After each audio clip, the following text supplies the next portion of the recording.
проститься, мне же в армию идти.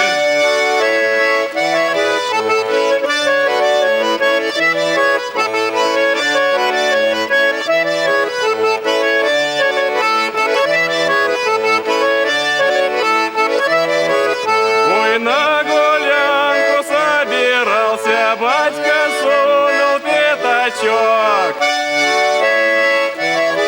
Мамаша с печки закричала: не напей.